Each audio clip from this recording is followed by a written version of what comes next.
শ্রী অভিরাম গোপাল ঠাকুর। তো অভিরাম ঠাকুরের আর এক নাম হচ্ছে রামদাস।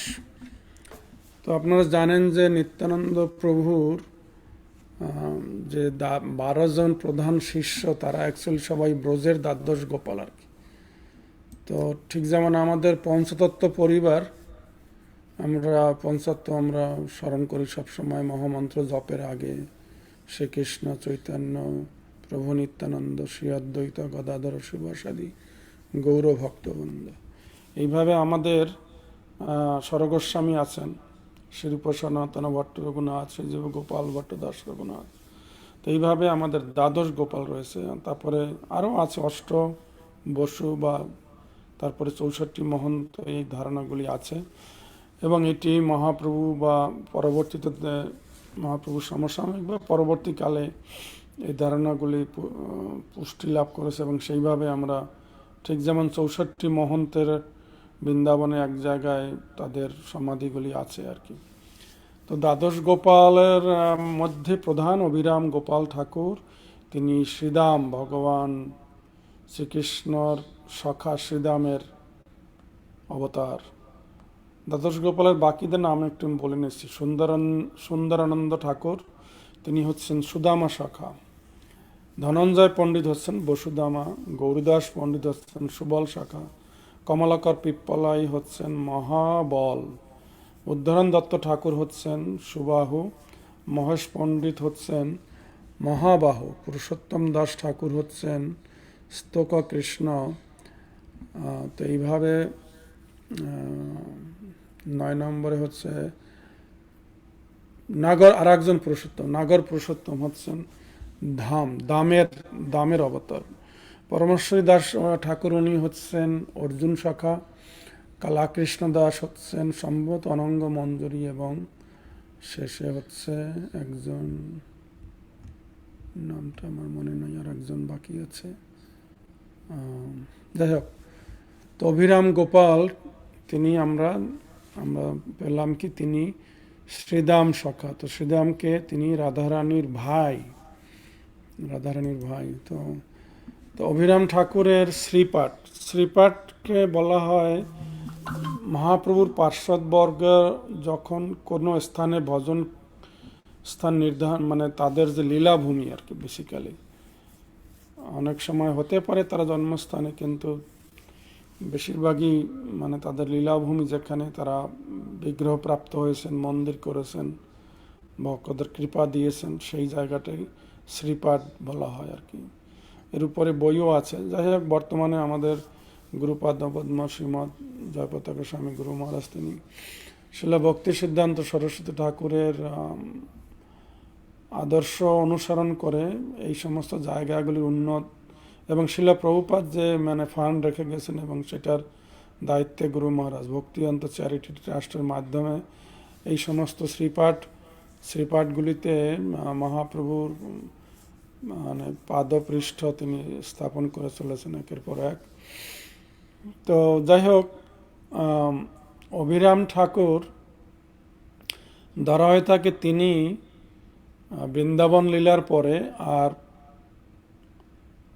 ভগবত ধামে ফিরে যাননি। তিনি যখন কৃষ্ণ বলরাম মথুরায় চলে যায়, তখন তাদের বিরহে তিনি গোবর্ধনের এক গুহায় তিনি ছিলেন আর কি, এবং ওইভাবেই ছিলেন। তো এর মধ্যে তো অনেক দিন চলে গেছে এবং কলিযুগ এসে গেছে। তো নিত্যানন্দ প্রভু তিনি বিভিন্ন তীর্থ ভ্রমণ করে করে নিত্যানন্দ প্রভুর যখন 32 বছর হয়, তিনি 20 বছর তীর্থ ভ্রমণ করেছেন। 12 বছর তিনি পিতামাতার সঙ্গে একচক্রা গ্রামে ছিলেন। তার মানে 32 বছর অলরেডি মহাপ্রভু নদিয়াতে নাম সংকীর্তন শুরু করেন এবং সময় হয়েছে মহাপ্রভুর সাথে জয়েন করা নিত্যানন্দ প্রভু। তিনি এই বৃন্দাবনে গিয়ে দেখলেন যে কোথাও কৃষ্ণ নেই। তো জিজ্ঞাসা করে সবাইকে, সুখসারি বা যারা আছে সবাই, কৃষ্ণ কোথায়? সবাই বলল কৃষ্ণ তো বৃন্দাবনে নাই, তিনি তো গিয়েছেন নবদ্বীপে, এখন গৌরলীলা গৌরাঙ্গ রূপে তিনি নাম সংকীর্তন এবং তার সমস্ত পার্শ্বদ বর্গদের তিনি নিয়ে ওখানে আবির্ভূত হয়েছে আর কি। সবাই এখন তার লীলা চলছে। তো তো নিত্যানন্দ প্রভু বৃন্দাবন থেকে তিনি নবদ্বীপে যাওয়ার মনস্থ করলেন এবং তিনি চিন্তা করলেন যে অভিরাম কোথায়, অভিরাম তো এখানেই আছে, তাকে নিয়ে যাব। তো তিনি এইভাবে সেই গুহায়, গোবর্ধনের গুহায় গিয়ে অভিরাম অভিরাম বলে তিনি ডাকছিলেন। তখন অভিরাম বেরিয়ে আসলো, অভিরাম গোপাল, শ্রীদাম অ্যাকচুয়ালি। তো আগেই আমি বলে নেই, শ্রীদাম হচ্ছেন রাধারানীর ভাই। রাধারানী আর একজন শিবলিং হলো অনঙ্গ মঞ্জুরি, রাধারানীর বোন। তো সেই হিসাবে আপনারা জানেন, তাহলে রাধারানীর ভাই বাবাকে বা শ্রীদামের বাবা মাকে আপনারা জানেন। তো যাই হোক, ওদিকে আমি যাব না। তো এবারে শ্রীদাম বেরিয়ে এসে গুহা থেকে বললেন, তুমি কে? আর অত ছোট দেখায়, অর্থাৎ কলিযুগের মানুষ 3.5 হাত বা 3.5 হাত, দাপর যুগের মানুষ 7 হাত ছিল, এবং ত্রেতা যুগে 14 হাত, আর সত্য যুগে 21 হাত। তো সেই 7 হাত সেই বলরাম, তুমি যদি বলরাম হও তাহলে আমি কি করে বুঝবো? নিত্যানন্দ প্রভু বললেন যে আমাকে চেনো না, আমি বলরাম। তো শ্রীদাম বলেন, তোমাকে কি করে চিনবো, তুমি তো অনেক ছোট। তাহলে এক কাজ করা যায়, আমরা যেমন কৃষ্ণলীলায় আমরা রেসলিং করতাম, দৌড়াদৌড়ি করতাম, তো তুমি সবসময় ফার্স্ট হয়ে, তোমার সাথে পারতাম না আমরা বলে। তো ঠিক আছে, আমরা এই গোবর্ধনে দৌড়াবো চারদিকে, দেখি তুমি যদি আমাকে পরাস্ত করতে পারো তাহলে আমি বুঝবো যে তুমি বলরাম। তো এইভাবে দূর সরু হলো এবং কয়েকবার প্রদক্ষিণ করে নিত্যানন্দ প্রভু শ্রীদামের আগে চলে গেছেন, যদিও শ্রীদামের বডি অনেক বড় আর কি। তো তখন বুঝতে পেরেছেন যে হ্যাঁ, তো এই আমার প্রভু বলরাম। তো তো বলো যে তুমিও আসো, গৌরলীলা শুরু হয়েছে, আমরা যাবো নদিয়ায়। তো শ্রীদাম বলল, দেখো বলরাম, আমি আসলে আর মানব দেহে, গর্ভে, মাতৃগর্ভে আমি জন্ম নিতে চাই না। আমি যদি এইভাবেই তোমাদের লীলায়, গৌরাঙ্গ লীলা যদি আমি জয়েন করতে পারি এই দেহেই, তাহলে সেটা একটা ব্যবস্থা করো। তো ধরা হয় তাকে নিত্যানন্দ প্রভু তখন তার আকর্ষণ করে তাকে রিসাইজ করেছেন, প্রেশার দিয়ে তাকে ছোট করেছেন আর কি। এরকম আরও কনসেপ্ট আছে যে ওই সময় মহাপ্রভু এসে উপস্থিত, এবং তারা ছোট সময় যে আগে কৃষ্ণলীলায় যে দুষ্টামিগুলো করতেন সেরকম বলছেন যে শ্রীদাম, তুমি হাত এরকম উঁচু করে দাঁড়াও। তো একদিকে গৌরাঙ্গ ঝুলে পড়েছে, আর একদিকে নিত্যানন্দ ঝুলে, তারপরে তাদেরকে চাপ দিয়ে তাকে ছোট করেছে সাইজে আর কি, রিসাইজ করা হয়েছে আর কি, কলিযুগের জন্য যাতে ফিট হয় আর কি। তো যাই হোক, এইভাবে তো এবারে শ্রীদাম বলেন যে তুমি ভাইয়া তুমি আগে যাও, আমি আস্তে আস্তে আসছি। তো উনি যমুনার পাশে বসে তিনি ধ্যান করছিলেন গৌরাঙ্গের। তো তখন ওনার দক্ষিণ অঙ্গ বাম অঙ্গ থেকে এক দিব্য জ্যোতি বের হলো আর প্রথমে কম্পন, এবং এক দিব্য জ্যোতি বের হলো, এবং সেখান থেকে এক নারী মূর্তি আর কি তার শক্তি হিসাবে শ্রীদামের তো প্রকাশ পেল আর কি। তিনি তার সহধর্মিণী।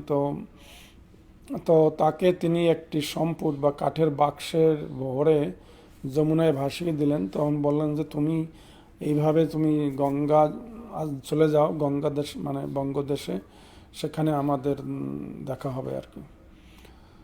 তো তো অভিরাম গোপালের অনেক অনেক অলৌকিক লীলা আছে, এবং এটা যে শক্তিশালী পুরুষ এবং ইনি যে ভগবান শ্রীকৃষ্ণের যে সখা, এটা তার লীলাগুলিতেই পাওয়া যায় আর কি।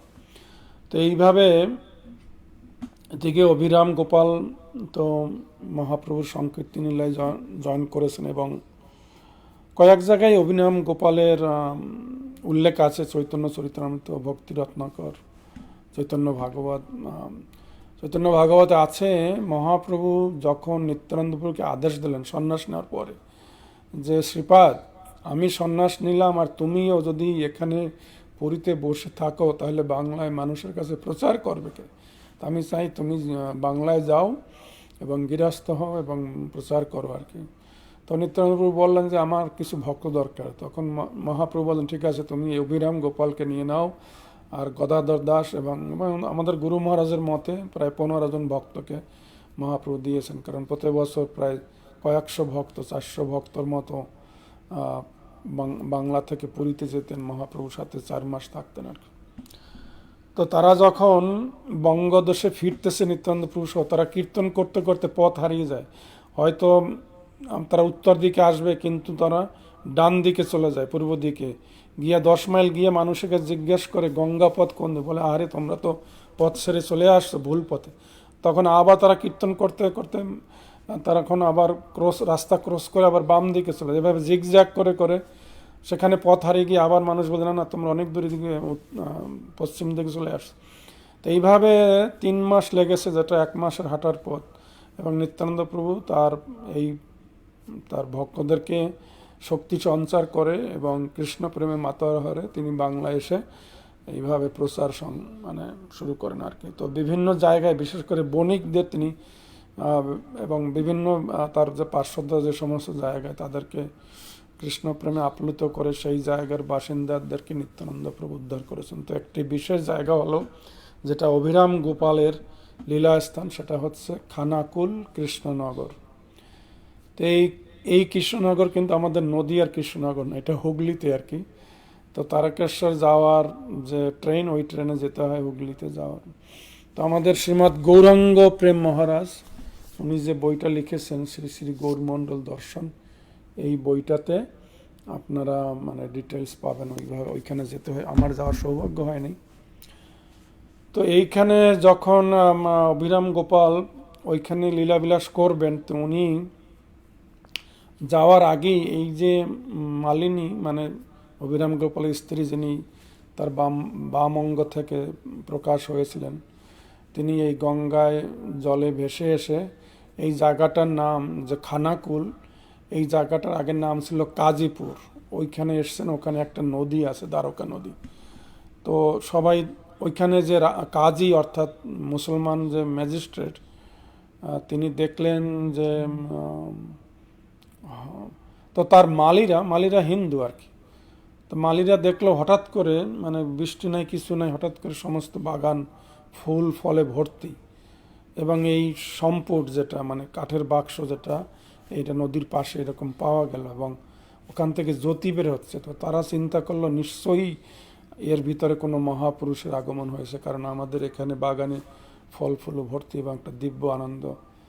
তো তখন এই বাক্সের কাছে গিয়ে একজন মালি যখন খুলল, তো ওই দিব্য মূর্তি দেখে মালিনী দেবীর তিনি অচেতন হয়ে গেলেন। তখন অন্যান্য মালিরা গিয়া তাকে সচেতন করে তখন এই দেবী মূর্তি তাকে দেবী হিসেবেই মানে ছোট কন্যা আর কি, কিন্তু তাকে দেবী হিসেবেই ধরে নিয়ে তাকে ওদের বাড়িতে নিয়ে যায়। তো বলে তোমার আগমনে আমাদের এই বাগান ফুল ফলে ভরে আছে, নিশ্চয়ই তুমি কোনো লক্ষ্মী দেবী বা তোমার সৌভাগ্যের অধিষ্ঠাত্রী হয়তো, তো তুমি কৃপা করে আমাদের এখানে থাকো। তো সেই বালিকা বলল আমি তোমাদের গোয়াল ঘরে থাকবো আর কি, আর তোমরা একটা কাজ করবা, আমাকে পরমান্ন রান্না করে দেবা এবং ভগবানকে দিয়ে সেই প্রসাদ আমি গ্রহণ করবো আর কি। তো কিছুদিন পরে এই যে মালিরা তাদেরও পরিবার ধন সম্পদে পূর্ণ হয়ে গেল আর কি, সবাই সচ্ছল হয়ে গেল আর কি। তো এখন এই নিউজ ছড়িয়ে গেছে যে মালিরা কোনো একটা মাটির ভিতরে যে ইয়ে পায় না, কি বলে রত্ন পেয়েছে আর কি, সিন্ধুকে কিছু। তো এই খবর যখন কাজীর কাছে গেল, কাজী মালিদের চার্জ করলো যে তুমি সিন্ধুকে রত্ন পেয়েছো, এটা আমাদেরকে কেন দেও না? বলে যে না, আমরা আসলে কোনো রত্ন পাইনি, তবে আমরা পেয়েছি কিছু, সেটা হচ্ছে এক কন্যা সন্তান, তিনি এক দেবী আর কি, তিনি নিশ্চয়ই সৌভাগ্যের অধিষ্ঠাত্রী। এবং তো তাকে যেদিন থেকে আমরা পেয়েছি সেদিন থেকে আপনার এই বাগানে ফল ফুলে ভর্তি এবং আমরাও সমৃদ্ধশালী হয়ে যাচ্ছি। তো কাজী বলল আমাকে এই কন্যারত্ন দাও। তো ওরা বলল, মালিরা বলল ঠিক আছে, ওনাকে জিজ্ঞেস করতে হবে, উনি যদি বলেন তাহলে আপনাকে আমরা দেবো আর কি। অনিল চৈতন্য প্রভু কিছু বলবেন? আচ্ছা ঠিক আছে। তো এবারে কাজী এই কন্যা সন্তান মানে মালিরা এসে কাজীর কাছে মানে মালিনী দেবীর কাছে যখন জিজ্ঞেস করলো যে আমাদের কাজী তোমাকে নিয়ে যেতেছে আমাদের এখান থেকে, তখন বললো আমি যাব, একটা শর্তে, কাজীকে বলো যে উনি নিজে গোবর দিয়ে তার গোয়াল ঘর পরিষ্কার করবে, তখন আমাকে তোমরা নিয়ে যাবে, আমি ওনার গোয়াল ঘরে থাকবো, আর তোমরাই আমার রান্না করে আমাকে ভগবানের প্রসাদ আমাকে দিয়ে যাবে আর কি, সেটাই আমি। তো কাজীকে এটা যখন বলা হলো, কাজী রাজি হলো। সেইভাবে কাজী যখন গোয়ালঘর তার গোবর দিয়ে পরিষ্কার করলো, তখন সেখানে মালিনী দেবী গেলেন। তো এবারে কাজীও সমৃদ্ধিশালী হয়ে যাচ্ছে ধনরত্নে আর কি, সৌভাগ্য, এবং রাজ্যটাই সৌভাগ্যের তার মানে সেই জায়গাটা আর কি। তো এদিক থেকে অভিরাম গোপালের তার লীলার সময় হয়ে গেছে। তিনি হাঁটতে হাঁটতে তিনি ওইখানে তার মানে যখন পথে এসেছিলেন তখন একটা লাঠি বা একটা চাবুক নিয়ে এসেছিলেন, এটাকে জয়মঙ্গল বলে আর কি। তো তিনি আসছিলেন যে আমি দেখব মহাপ্রভু যে প্রেমধন বিতরণ করলেন মানুষ কিভাবে নিল আর কি, সেটা পরীক্ষা করার জন্য উনি এই লাঠি বা এই চাবুকটা নিয়ে এসেছিলেন আর কি। তো যাই হোক, উনি এসে এই দ্বারকা নদীর অপোজিট সাইডে, যেখানে কাজীপুরের কাজীর জায়গা, তার অপোজিট সাইডে বসা ছিল এক সাধু বেশে আর কি, ফকির বেশে। এদিকে এই মালিনী কে এই কাজী কিছু দাসদাসী দিল, তাদেরকে দাসদাসীর সাথে মানে এখানে থাকে কাজীর গোয়াল ঘরে। তো উনি এই দ্বারকা নদীর জলে স্নান করতে যেতেন। তো যখন স্নান করতে গেছে, আর যেদিন ওই অভিরাম ঠাকুর অপর পারে আছেন, তখন হঠাৎ করে মালিনী দেবী সাঁতার দিয়ে তিনি অপোজিট সাইডে চলে গেছেন, এবং তার সখীরা কেউ ধরে রাখতে পারে না, তাকে ধরতে পারে না আর কি। তো এবারে ওই পারে যাওয়ার পরে অভিরাম ঠাকুর তাকে ধরে তুলে, এবং তারা দুইজনে ওখান থেকে বলা চলে লোকচক্ষুর আড়াল হয়ে গেছেন। তো এই সংবাদ যখন কাজীর কাছে গেছে, কাজী তো রেগে একদম ফায়ার, এবং উনি তার সৈন্য সামন্ত সবাইকে ঘোড়া মানে এগুলি তরোয়াল নিয়ে পাঠালেন, যাদেরকে ধরে অ্যারেস্ট করার জন্য আর কি। তো যখন তারা এসছে এই কাজীপুর, যেটা আর কি যে জায়গাটা আগের নাম ছিল কাজীপুর, পরে এখন নাম হয়েছে খানাকুল, মালিনী দেবী যেখানে আবির্ভাব বলা চলে আর কি, মানে মালিনী দেবী। এবং তো সেখানে আসার পরে তার সৈন্যরা যখন এলো, তখন অভিরাম গোপাল বলল, আচ্ছা তোমরা আমাদেরকে অ্যারেস্ট করবো, তোমাদের কি সেই শক্তি আছে? তোমরা কি জানো আমরা কারা? তোমরা কি জানো এই দেবীকে, এই মালিনী যাকে কন্যা হিসাবে কাজী পালন করে, তোমরা কি তার মাহাত্ম্য জানো? তোমরা জানো না আর কি।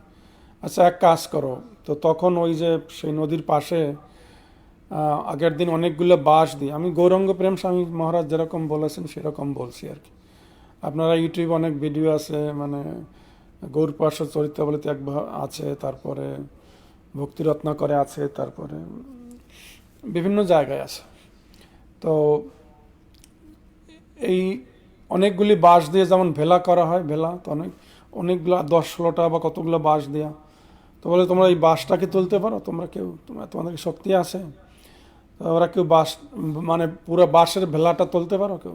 তা কেউ তুলতে পারলো না আর কি। তখন মালিনীকে আদেশ দিল যে মালিনী তুললো আর কি, মালিনী তুমি যেই তোলো। মালিনী হাতে ইজিলি এই বাঁশ দিয়ে, অতগুলো বাঁশ দিয়ে এই ভেলাটা নদীর থেকে তুললো আর কি। আর ওইটাই অভিরাম ঠাকুর হাতে নিয়ে তিনি বাঁশরী হিসাবে 16 সঙ্গের, এটা বলে 16 সঙ্গের, অর্থাৎ এখানে 16টা ওই মানে বলা হয় যে বাঁশগুলিতে 16টা গিটের মতো ছিল আর কি, একটা কিছু এরকম। তো যখন বাঁশরি বাজাতে শুরু করলো, তখন তারা চমৎকৃত হয়ে গেল এই মুসলমানরা, সৈন্যরা আর কি। তখন ওখান থেকে একটা বাঁশ বার করে মানে অভিরাম ঠাকুরের বাঁশরি হিসেবে বাজাতে লাগলো আর কি। না, ওই আগে তো উনি পুরাটাই বাঁশরি হিসেবে বাজাতে লাগলো, এবং একটা তখন সৈন্যরা ভাবলো যে এর সাথে তো আমরা পারবো না, তো ওখান থেকে তারা চলে গেল। তো ওখান থেকে এই বাঁশগুলি ফেলে দিয়ে একটা বাঁশ নিয়ে অভিরাম ঠাকুর এই খানাকুল গ্রামে, যেখানে ওনার মন্দির বা শ্রীপাঠ, ওখানে গিয়া ওইটা পুঁতলেন একটা মাটির মধ্যে, এবং বললেন যে আজকের থেকে তুমি এটা বকুল বৃক্ষে পরিণত হবা। তো ফল না দিয়ে তুমি সারা বছর ফুল দেবার, এবং তোমার ছায়াতলে এসে মানুষ কৃষ্ণ প্রেম লাভ করবে। এবং এটা বলা মাত্র সেই বাঁশটা আস্তে আস্তে আস্তে বকুল বৃক্ষে পরিণত হলো আর কি। তো এই খবর যখন ছড়িয়ে পড়লো, মানুষজন আসলো, গ্রামের মানুষ, তখন সবাই চমৎকৃত হলো, এবং তার অনেক অনুগামী হলো। তার অলরেডি ওখানে দুইজন তার মানে বৃন্দাবন দেশ থেকে দুইজন বাবাজি ভক্ত, তাদেরকে তিনি ওখান থেকে কৃষ্ণনগর ওখান থেকে কৃষ্ণনগর 3 কিলোমিটার পথ। তো আমাদের 3টে জিনিস মনে রাখতে হবে। একটা হলো মানে এই জায়গায়, একটা হলো পার্শ্ববর্তী যে গ্রাম, একটা নামটা হচ্ছে বিল্ল না কি জানি নাম, বিল বইটাতে আমি পাবো আর কি। আম, এই গ্রামে যেখানে তার শ্রীপাঠ সেটা হচ্ছে খানাকুল, আর ওখানে যে টাউনটার নাম কৃষ্ণনগর। আম, আর বিল্লুক, যেখানটায় এই ওই বাঁশ তুলে বাঁশরি ওইটা 16 সঙ্গের বাঁশ তুলে বাঁশরি করেছিলেন, সেই জায়গাটার নাম বিল্লুক। এই 3টা জায়গা আমাদের। তো ওখানে তিনি বংশীবদন করেছিলেন আর কি। তো যাই হোক, তো এই 2জন বাবাজিকে অভিরাম গোপাল অলরেডি কৃষ্ণনগরে পাঠালেন। তো আমরা একটু মন্দিরটার একটু দর্শন করে নেই, জাস্ট একটু ভিউ প্রথম থেকে, যেখানে অভিরাম গোপালের শ্রীপাঠ আর কি।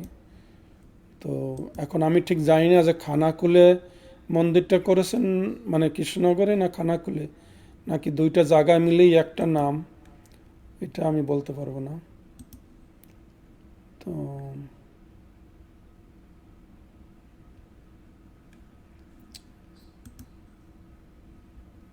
খানাকুল কৃষ্ণনগর, এটা অভিরাম ঠাকুরের শ্রীপাঠ মন্দিরের প্রবেশদ্বার আর কি। তো এটা আমি পেয়েছি শ্রীমৎ গৌরাঙ্গ প্রেম স্বামীর ক্লাস শুনতে গিয়ে আর কি। যাই হোক, তো তাহলে যে গ্রামটার নাম বিল্লুক, যেখানে কাঠটা তুলেছিলেন আর কি। আর তো এইভাবে ওই যে তার যে 2জন ভক্তকে তিনি ওখানে পাঠিয়েছেন অলরেডি, তারা ওখানে গিয়ে মানে সংকীর্তন শুরু করেন এবং প্রচার শুরু করেন। তো অভিরাম গোপাল একদিন চাইলেন যে, তো এখানে তার মন্দির তো এদিকে কী হলো, তিনি এই যে আমাদের তো সময় কম, সংক্ষেপ করছি। আচ্ছা, তিনি এখানে মন স্থির করলেন যে একটু ভগবান সেবা করার। তো তখন তার স্বপ্নে গোপীনাথ বিগ্রহ বললেন যে আমি এখানেই আছি, তাই কুণ্ড খনন করো, মানে সেখানে ভূমি খনন করে গোপীনাথ বিগ্রহ পাওয়া গেল আর কি। তো এটা হচ্ছে একটা কুণ্ড আর কি, মানে কি রামকুণ্ড বলা সম্ভবত। তো অনেক কাহিনী আছে। অভিরাম গোপাল ঠাকুর তিনি যখন এই মানে বাংলায় আসছিলেন, তখন তার যে জয়মঙ্গল চাবুক নিয়ে আসছিলেন, তখন তিনি এক জায়গায় সম্ভবত সেখানে হলো মদন গোপাল বিগ্রহ, বাঁকুড়া বা কোথাও আর কি, সেখানে আমাদের মানে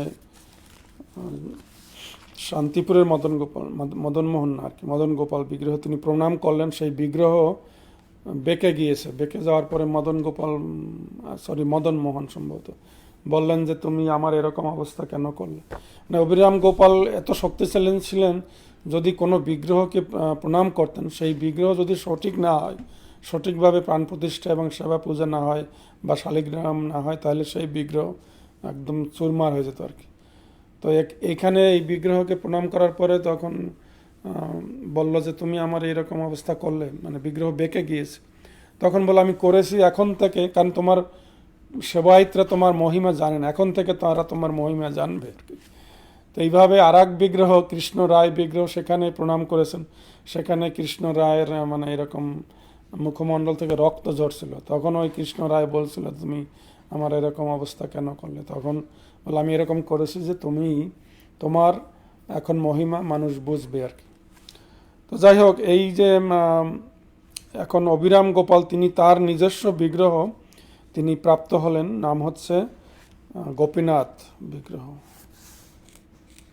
তো এই বিগ্রহ তিনি তার সেবার ভার দিলেন তার শিষ্য করে একজনকে, তারও নাম এখানে আছে, আমি সব ভুলে যাচ্ছি আর কি, কানু কৃষ্ণ দাস, এরকম কানু কৃষ্ণ দাসকে সেবার ভার দিলেন।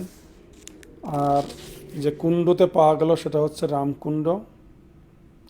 তো এবার অভিরাম গোপাল ঠাকুর চাইলেন যে আমি এই এলাকায় আমি প্রচার করব আর কি। তো ঠিক আছে, এখানের মানুষগুলি ভক্তি পথে যদি আসে, তো তো এর মাঝখানে একটু কাহিনী বলি। তো এই ঘটনার আগে মানে বড় একটা বৈষ্ণব সভা দিয়েছিলেন, যেখানে নিত্যানন্দ প্রভু এসেছিলেন, মহাপ্রভু এসেছিলেন। তো একজন নৈষ্ঠিক ব্রহ্মচারী উনি এসেছেন। নৈষ্ঠিক ব্রহ্মচারী এসে তিনি, তার কিছু মানে বিভূতি ছিল, তো তিনি এই যে বকুল গাছটাকে মন্ত্র দ্বারা পুড়ে ফেললো আর কি। মানে মন্ত্র উচ্চারণ করলে বকুল গাছটা জল দিল একটা কিছু, বকুল গাছটা আগুনে পড়ে গেল। তো অবিরাম গোপাল ঠাকুর তো রেগে গিয়া আবার তার নিজস্ব শক্তি বলে আবার ওই ভস্য থেকে আবার বকুল গাছটা তখন তিনি তা তৈরি করলেন আর কি। তো এখন এই এই যে যে নৈষ্ঠিক ব্রহ্মচারী, ওনাকে একটু মানে অবিরাম গোপাল একটু শাস্তি দিতে চান আর কি।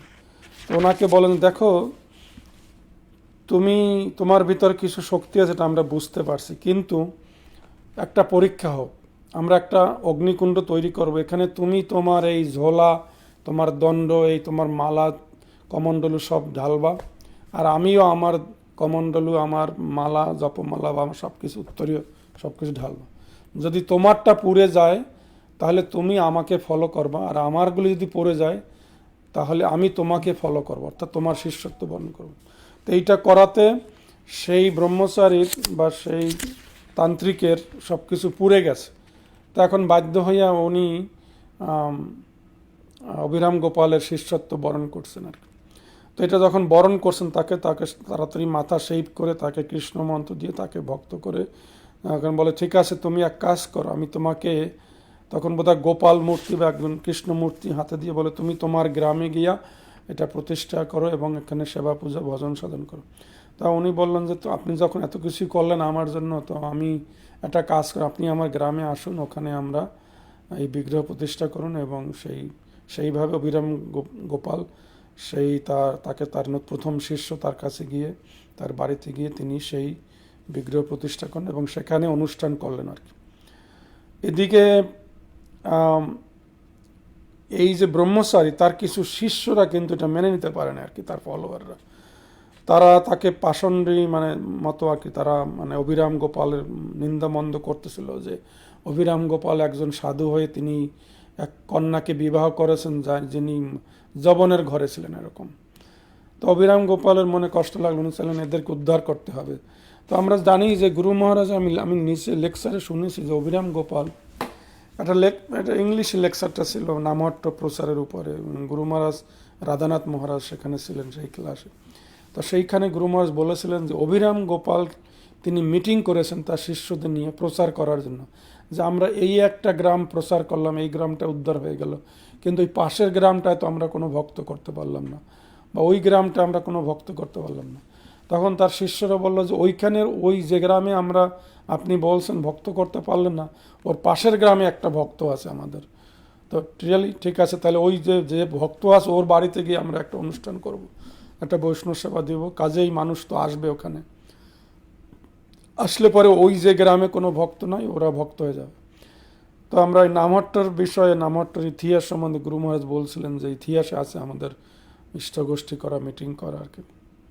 তো যাই হোক, এখন এই ব্রহ্মচারীর শিষ্যরা যখন, ওনার নাম ছিল অমৃতানন্দ ব্রহ্মচারী, শিষ্যরা যখন নিন্দামন্দ করতে শুরু করলো যে অবিরাম গোপাল যবনের কন্যাকে বিবাহ করে, তখন অবিরাম গোপাল এদেরকে উদ্ধার করার চিন্তা করলো আর কি। তখন একটা বিশাল বৈষ্ণব সভার আয়োজন করলো, এবং ওই বৈষ্ণব সভায় নিত্যানন্দ প্রভু আসলেন এবং মহাপ্রভু আসলেন, পুরী থেকে মহাপ্রভু চলে আসছেন তার দিব্য শক্তি দিয়ে। নিত্যানন্দ প্রভু এসে বকুল বৃক্ষের তলে ছিলেন এবং মালিনদ্বীপে অনেক সেবা করেছেন।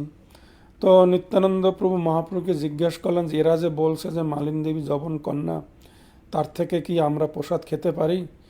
নিত্যানন্দ মহাপ্রভু বলেন, এরা জানে না মালিনী আসলে সাধারণ মানবী নয়, তিনি একজন দেবী এবং এই আমাদের শ্রীদাম সখার একজন তার পত্নী আর কি।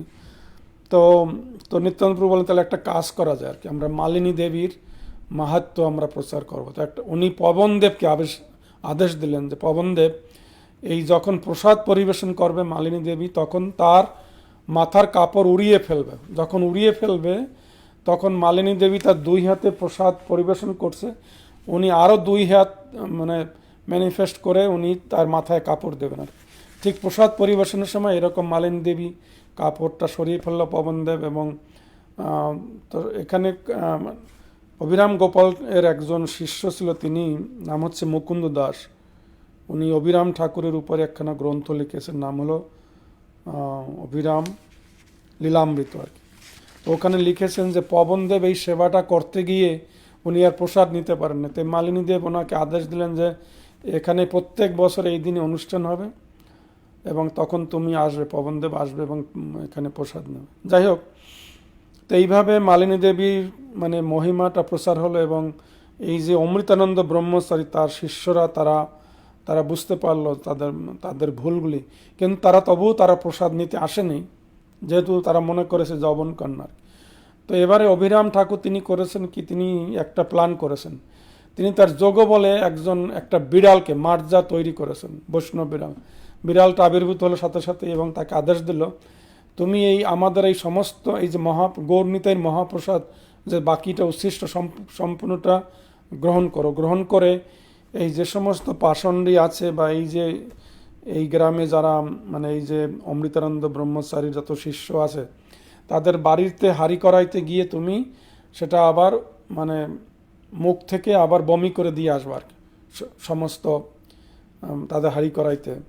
তো প্রসাদ মহাপ্রভু নিত্যানন্দ প্রভু প্রসাদ এই বিড়ালটা খেয়ে সেইভাবে প্রত্যেক বাড়ি গিয়ে তিনি একটা হাঁড়ি করাইতে আবার এই উদ্গার করে দিয়ে আসেন মহাপ্রসাদ। এবং এরা তো বুঝতে পারে না তারা কি খাচ্ছে রাত্রেবেলা, তারা এই প্রসাদ খেয়ে তারা ভক্ত হয়ে গেছে আর কি। পরদিন থেকে তারা পাষণ্ডী নাই, তারা সবাই বসে, এবং তারা অভিরাম ঠাকুর এবং মালিনী দেবীর সংকীর্তন আন্দোলন তারা যোগদান করেছেন। তো এইভাবে সুন্দর সুন্দর আছে। তো এই যে বিড়ালটার নাম দিয়েছিল রঙ্গা অভিরাম ঠাকুর আর কি। তো এইভাবে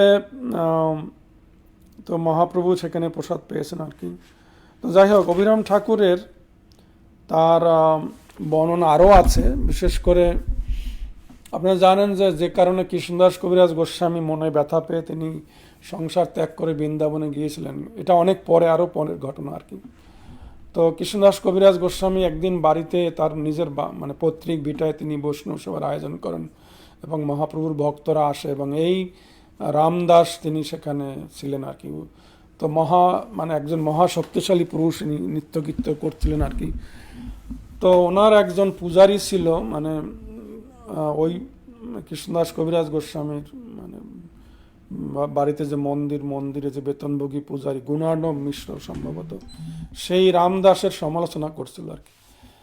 তো এটা কৃষ্ণদাস কবিরাজ গোস্বামী ওনার পছন্দ হয়নি, এবং স্বাভাবিকভাবেই তো পরদিন যখন এটা আলোচনা হচ্ছিল তখন কৃষ্ণদাস কবিরাজ গোস্বামীও এই গুণার্ণব মানে তার ছোট ভাই ওই গুণার্ণব মিশ্রের সাথে যোগ দিয়ে তিনি নিত্যানন্দের মানে নিন্দা করছিলেন আর কি, রামদাসের প্রভু নিত্যানন্দের। এবং এইটাতে কৃষ্ণদাস কবিরাজ গোস্বামী দুঃখ পেয়ে তিনি সংসার ত্যাগ করলেন। ওই রাত্রেই কৃষ্ণদাস কবিরাজ গোস্বামী স্বপ্নে দেখেন যে নিত্যানন্দ প্রভু তাকে বলছে যে সেই বলরাম হিসাবে আবির্ভূত হয়ে নিত্যানন্দ তাকে বলছেন যাও তুমি বৃন্দাবনে যাও, ওখানেই তোমার মনোবিলাস পূর্ণ হবে আর কি।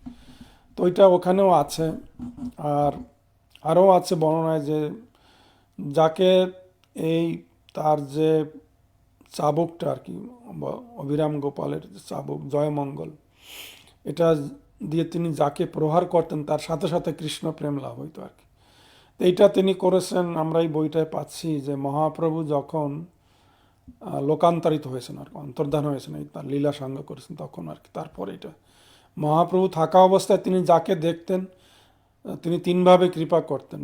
একটা হলো তার সাক্ষাৎ দর্শনে, তার দর্শন করা মাত্র মানুষ কৃষ্ণপ্রেমে মাতোয়ারা নৃত্য কীর্তন করত, বা মহাপ্রভু থেকে মানে শ্রবণ করা মাত্র তারা যখন তাদের গ্রামে যেত তারাও নৃত্য কীর্তন করতো, হরিনাম করতো, এবং তাদের দেখা দেখে অন্য মানুষও, এটা এক সাক্ষাৎ দর্শন। আর একটা হলো তিনি আবির্ভাব হইতেন, যেমন তিনি একজন নৃসিংহ ব্রহ্মচারীর গৃহে তিনি আবির্ভূত হয়েছিলেন আর কি। সেটা আর একটা কাহিনী, আমরা সময় নিশ্চিত যাবো না আর কি। মহাপ্রভু সেখানে এসেছিলেন পুরী থেকে। আর একটা হলো তিনি শক্ত হবে হিসাবে কারো শরীরটাকে তিনি গ্রহণ করে সেই শরীরটাকে দিয়ে প্রচার করাতেন মহাপ্রভু। নকুল ব্রহ্মচারী, একজন নকুল ব্রহ্মচারীর মানে শরীরে মহাপ্রভু আবিষ্ট ছিলেন বেশ কয়েক মাস। আপনারা অম্বিকা কালনা যাওয়ার পথে মায়াপুর থেকে এই নকুল ব্রহ্মচারীর জায়গাটা দর্শন করতে পারেন। যে গাছ, যে আমতলায়, ওটার নিচে চবুতরা করা আছে, যেখানে আমরা গিয়েছি, আমি দুইবারই গিয়েছি আর কি। ওখানে বসে নকুল ব্রহ্মচারী সবাইকে মহাপ্রভুর কৃপা দিতেন আর কি। অর্থাৎ মহাপ্রভুর মতো তার শক্তি নিয়ে তিনি যাকে বলতেন নিত্য মানে কৃষ্ণ নাম করো, সে ব্যক্তি সাথে সাথে নিত্য কীর্তন করতো কৃষ্ণ নামে আপ্লুত হয় আর কি। তো এইভাবে তো মহাপ্রভু অন্তর্ধানের পরে এই শক্তিটা কিভাবে তো এই জয়মঙ্গল চাবুক দিয়ে অভিরাম গোপাল সবাইকে তিনি প্রহার, যার কৃষ্ণ ভক্তি নাই তাকে প্রহার করতেন এবং সে কৃষ্ণ প্রেমে মাতোহরা হয়ে নিত্য কীর্তন করতেন। তো একবার শ্রীনিবাস আচার্য আসছিলেন, না তিনি মনে হয় এদিকে জাজিগ্রাম এদিকে গিয়েছেন আর কি, শ্রীনিবাস আচার্যের ওখানে। তো ওখানে শ্রীনিবাসকে একটা প্রহার করলেন ওই জয়মঙ্গল চাবুক দিয়া।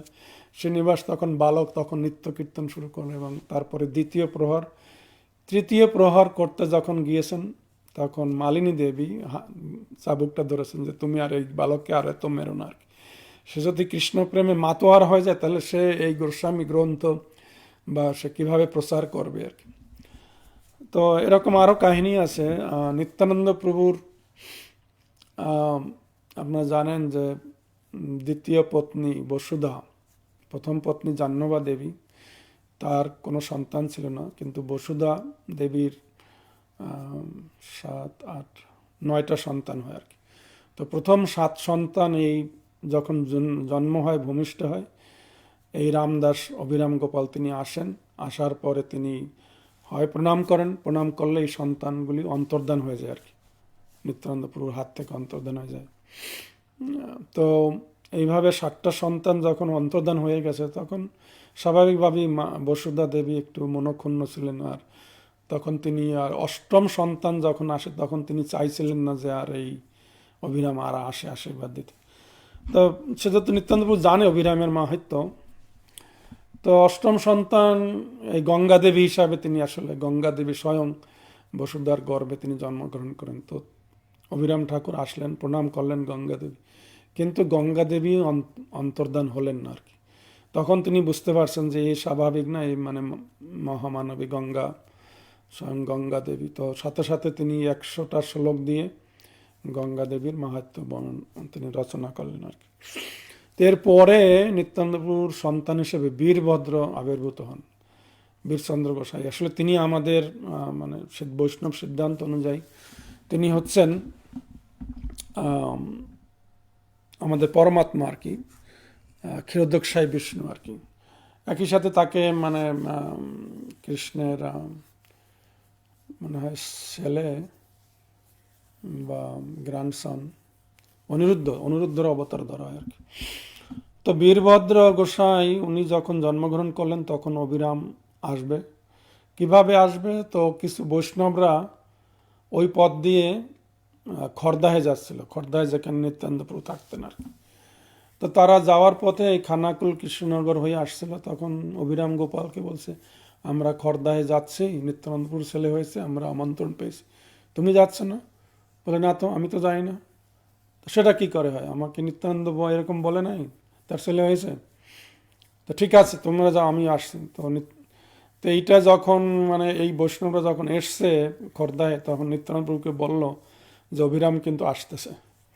তো এবারে অভিরাম নিত্যানন্দ প্রভু একটা কাজ করেছেন যে ওই নৌকা যে পার হতে হবে গঙ্গা, সমস্ত নাবিকদেরকে মানে মাঝিদেরকে বলছে যে তোমরা সবাই এই পাশে থাকবো, আমাদের সাইডে, পশ্চিম পাশে থাকবো না, কারণ ওই পশ্চিম পাশ থেকে গঙ্গা পার হয়ে আসতে হয় পূর্ব পাশে।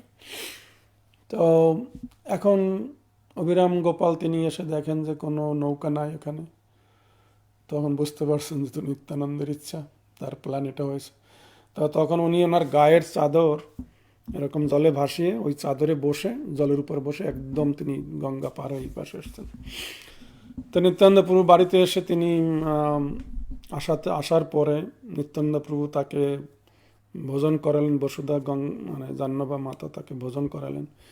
কিন্তু ভোজন করাতে গিয়ে মানে যে বৈষ্ণবদের নিত্যানন্দ প্রভু আমন্ত্রণ করেছেন তার এই সন্তান হওয়া উপলক্ষে, সমস্ত প্রসাদ এই অবিরাম গোপাল খেয়ে ফেলছে আর কি। যা কিছু অনেক খেয়ে ফেলছে, যা কিছু অনেক খেয়ে ফেলছে, এখন বাকি কিছু নাই। তখন নিত্যানন্দ প্রভু বললো যে অবিরাম, তুমি কাজটা কিন্তু ভালো করো নাই। আমি এখন আমার এই যে অতিথি আছে, আমি তাদেরকে কি খাওয়াবো আর কি, তুমি সব খেয়ে ফেললাম।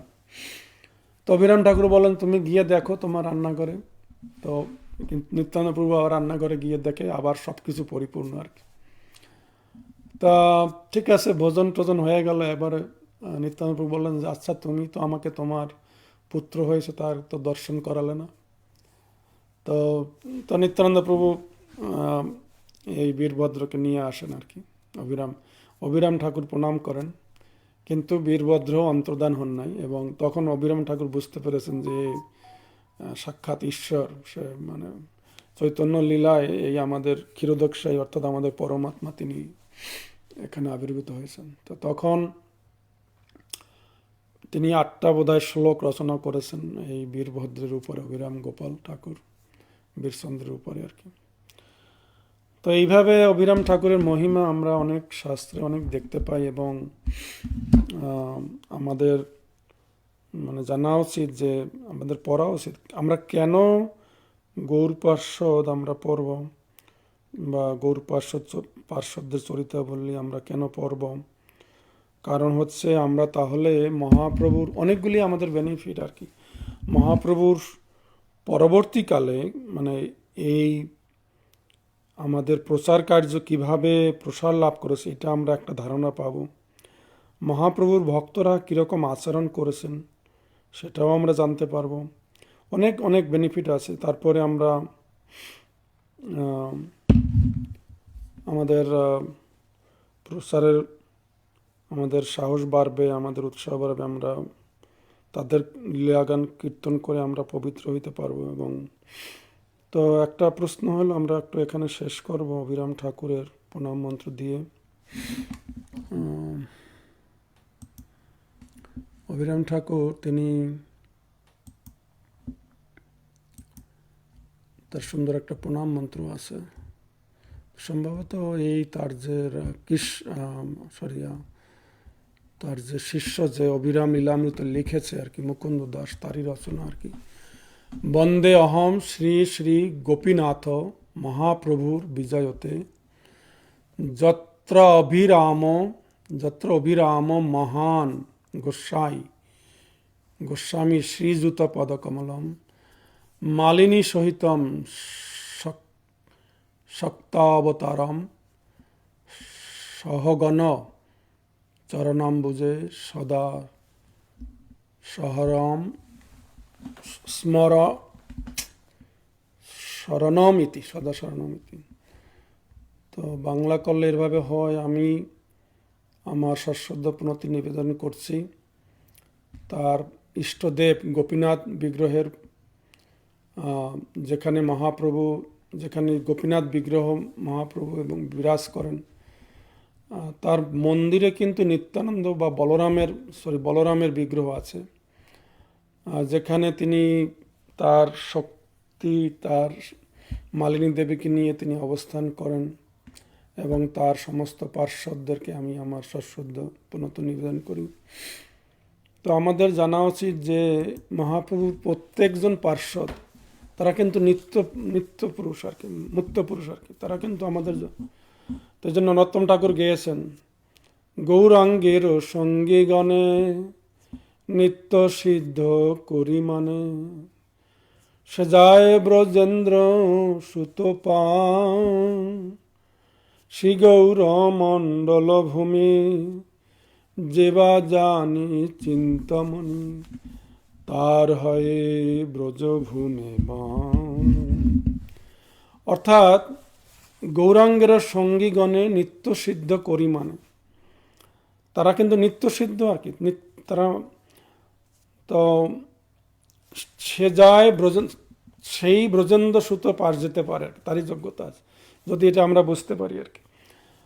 আর শ্রী গৌর মণ্ডল ভূমি অর্থাৎ গৌরমণ্ডল ভূমি যেবা জানে চিন্তামণি, যেটা যদি চিন্তামণি অর্থাৎ ভগবত ধাম, যে গোলক বৃন্দাবন, চিন্তামণি, বৈকুণ্ঠ ধাম, এর থেকে অভিন্ন আর কি, বৃন্দাবন ধাম থেকে অভিন্ন, তার হয় ব্রজভূমি। আর সেই বৃন্দাবনে সেই বাস করতে পারি আর কি।